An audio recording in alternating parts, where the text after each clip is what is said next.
कपटद्यूत में पांडवों की पराजय। वैशंपायन जी कहते हैं, जन्मेजय, जुआ प्रारंभ हुआ। उस समय धृतराष्ट्र के साथ बहुत से राजा वहां आकर बैठ गए थे। भीष्म, द्रोण, कृपाचार्य और विदुर जी भी।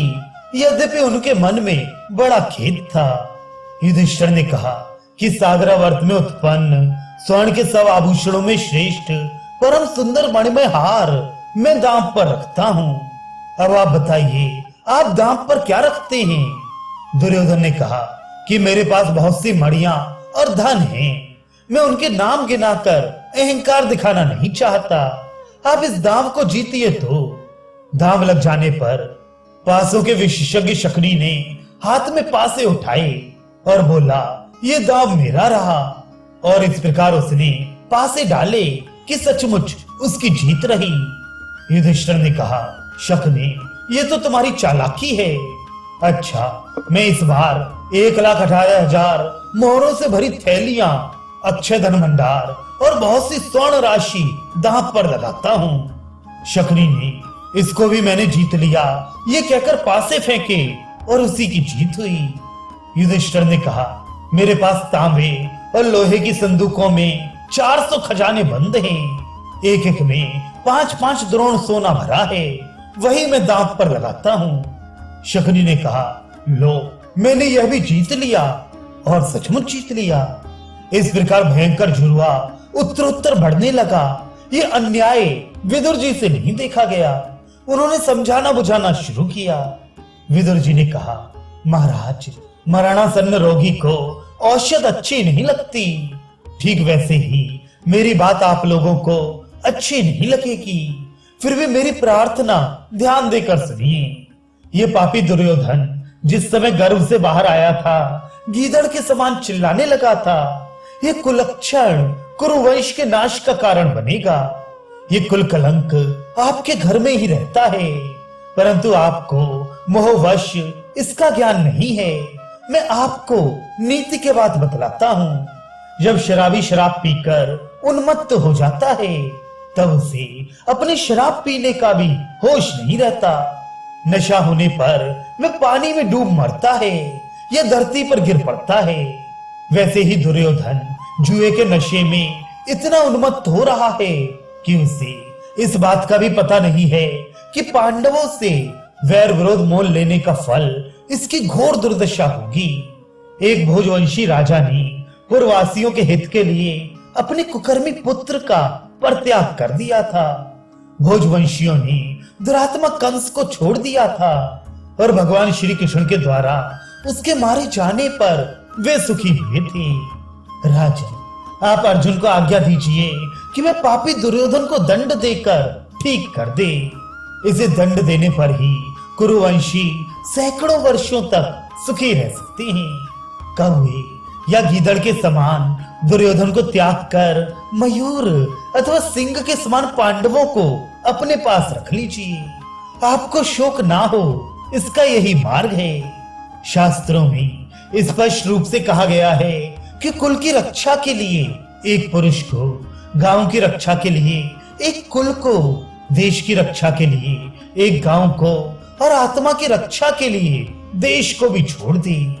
सर्वज्ञ महर्षि शुक्राचार्य ने जम्ब दैत्य के परित्याग के समय असुरों से एक बड़ी सुंदर कथा कही थी। उसे मैं आपको सुनाता हूँ। उन्होंने कहा था कि किसी वन में बहुत से पक्षी रहा करते थे।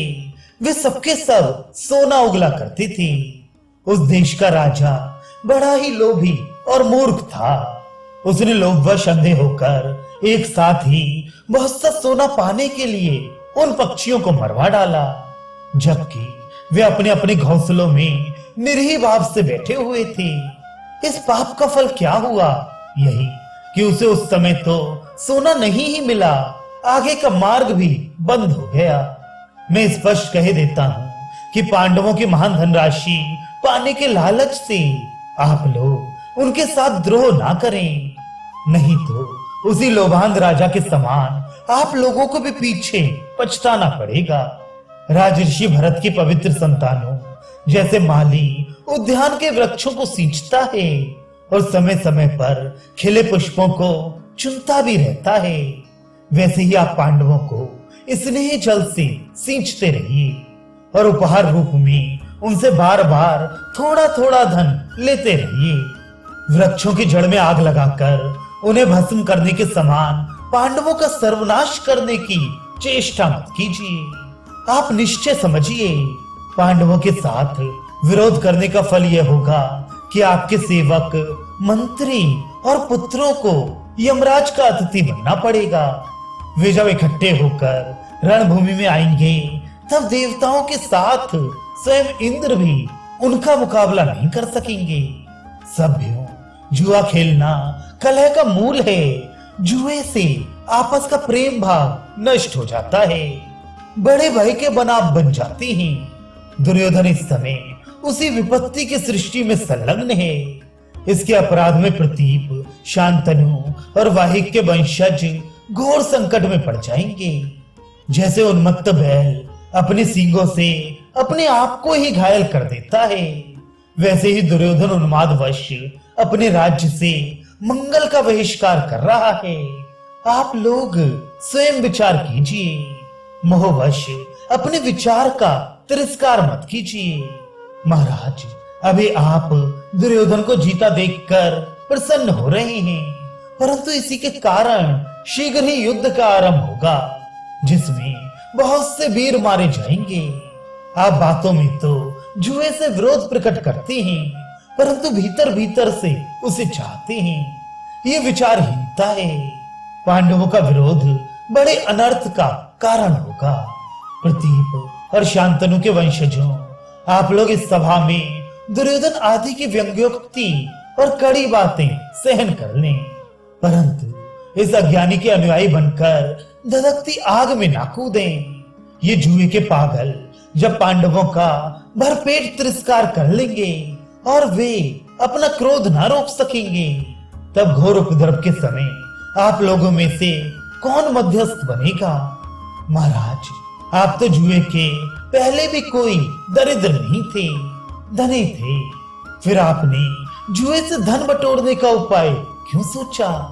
यदि आप पांडवों का धन जीत भी लें तो इससे आपका क्या भला हो जाएगा? आप पांडवों का धन नहीं, पांडवों को ही अपनाइए, फिर तो उनकी सारी संपत्ति अपने आप आपकी हो जाएगी। इस पहाड़ी शकुनी के धूत कौशल से मैं अपरिचित नहीं हूँ। ये छल करना खूब जानता है। बस अब बहुत हो चुका। ये जिस राह आया है उसी राह शीघ्र से यहाँ से लौटा दीजिए। पांडवों के साथ लड़ाई मत ठानिए।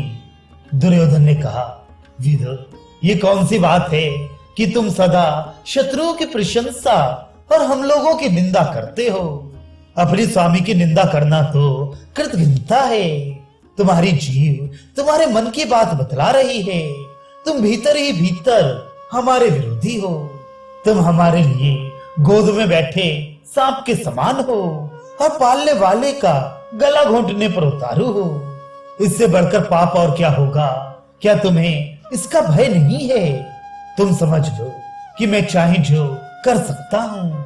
मेरा अपमान मत करो और कड़वी बात भी मत बोला करो।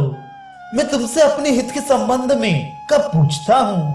बहुत सह चुका, हद हो गई। अब मुझे मत भेदो। देखो, संसार का शासन करने वाला एक ही है, दो नहीं है। वही माता के गर्भ में भी शिशु पर शासन करता है। मैं भी उसी के शासन के अनुसार काम कर रहा हूँ। तुम बीच में उछल कूद मचाकर शत्रु मत बनो। मेरे काम में हस्तक्षेप मत करो। प्रज्वलित आग को उकसाकर भाग जाना चाहिए, नहीं तो ढूंढे राख भी नहीं मिलती। तुम्हारे जैसे शत्रु पक्ष के मनुष्य को अपने पास नहीं रखना चाहिए। इसलिए तुम जहां चाहो चले जाओ, यहाँ तुम्हारी आवश्यकता नहीं है।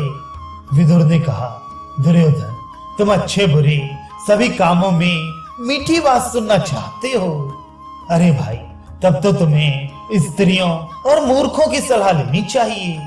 देखो, चिकनी चुपड़ी कहने वाले पापियों की कमी नहीं है, परंतु वैसे लोग बहुत दुर्लभ हैं जो अप्रिय किंतु हितकारी बात कहीं सुने, जो अपने स्वामी की प्रिय अप्रिय का ख्याल ना करके धर्म पर अटल रहता है और अप्रिय होने पर भी हितकारी बात कहता है, वही राजा का सच्चा सहायक है। देखो, क्रोध एक तीखी जलन है, ये बिना रोग का रोग है, कीर्तिनाशक और घोर दुर्गंध युक्त है। इसे सत्पुरुष ही शमन कर सकते हैं, दुर्जन नहीं।